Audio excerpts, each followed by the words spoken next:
Le pain de Jésus, c'est la parole dont nous sommes nourris. Aussi, quand le voyant enseigner parmi le peuple, ils voulurent mettre le scandale dans son enseignement en le crucifiant. Ils dirent: jetons du bois dans son pain.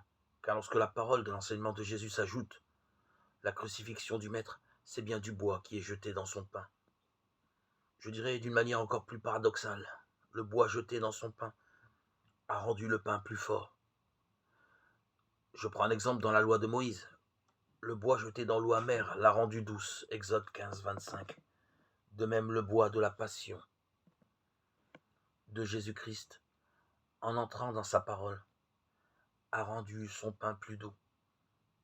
De fait, avant que le bois n'entre dans son pain, lorsqu'il y avait seulement du pain et qu'il n'y avait pas de bois dans son enseignement, sa voix ne portait pas sur la terre entière, Psaume 18, 5. Mais après que le pain eut reçu de la puissance par le bois jeté en lui, alors la parole de son enseignement a pris possession de toute la terre habitée. Le bois d'autrefois était un symbole de la passion de Jésus, par laquelle l'eau amère devient douce. Car je dis que la loi, si elle n'est pas comprise spirituellement, est une eau amère.